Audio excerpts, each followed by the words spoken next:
इंतजाम किया गया है, तो ये यकीनन इस बात की अलामत है कि इंसान को अल्लाह ताला ने सबसे बेहतरीन मखलूक बनाया है।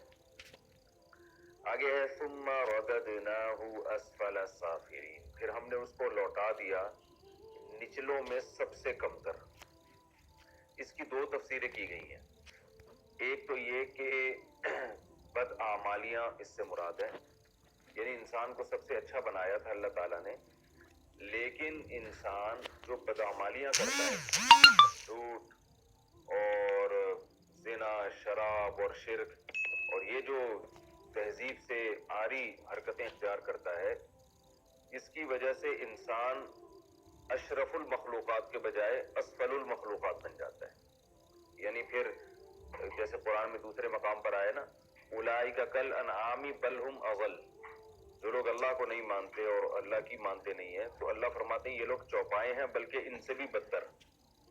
क्योंकि जानवर में अगर तहजीब नहीं है और अखलाक नहीं है, तो वो तो बेचारे में जानकर थोड़ी किया उसने, उसको तो अल्लाह ने ऐसे ही बना दिया। लेकिन इंसान को बनाया क्या था, बन क्या गया, तो फिर वो क्या है कि सबसे घटिया तरीन मकाम फिर किसका होता है, इंसान का होता है। तो सिर्फ सूट बूट से, टाई से और ये जाहिरी जो है ना हुलिये से इंसान की अजमत का पता नहीं चलता। तो अल्लाह फरमाते हैं हमने इंसान को लौटा दिया बदतरीन मकाम में। इल्लल्लज़ीना आमनू, हाँ वो लोग जो ईमान लाए और नेक अमाल किए, तो वो इससे मुस्तस्ना है, वो अशरफुल मखलूकात ही रहते हैं, वो सबसे अफजल और बरतर ही रहते हैं।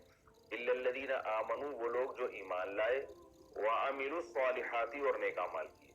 तो ईमान से मुराद क्या है, इस्तिलाही ईमान, यानी अल्लाह पर ईमान, अल्लाह के फरिश्तों पर ईमान और अल्लाह की किताबों पर ईमान। जो भी ईमान की डेफिनेशन है कुरान मजीद ने जिसको बयान किया है, ईमान वैसे तो किसी भी चीज पे ईमान लाने को कहते हैं, मगर वो ईमान तो हिंदू भी लाते हैं, सिख भी लाते हैं, यहूदी भी लाते हैं, ईसाई भी लाते हैं। ये ईमान मोतबर नहीं है। मोतबर वो ईमान है जिसको अल्लाह ईमान कहता है, और वो है तौहीद परस्त होना और दीन के जो बेसिक और जरूरी मसाइल हैं उन सब पर ईमान लाना। तो ईमान यानी अपने अकीदे को दुरुस्त करना। क्या ओ हाँ, ये तो रह गई, ये तो रह गई थी। वतीनी वज़ैतूनी वतूरी सीनीन वहादल बलदिल अमीन, ये तो कल वाले दर्स में पूरे में ही रह गई है। अच्छा चले आज इसको कंप्लीट कर लेता हूँ।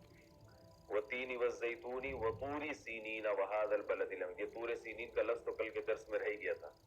तो तूरे सीनीन की भी कसम इसलिए उठाई है कि तूरे सीनीन जो है ना, तूरे सैना भी कहते हैं, तूरे सीनीन भी कहते हैं, ये कोहे तूर का नाम है, जहाँ हजरत मूसा अलैहिस्सलातु वस्सलाम के लिए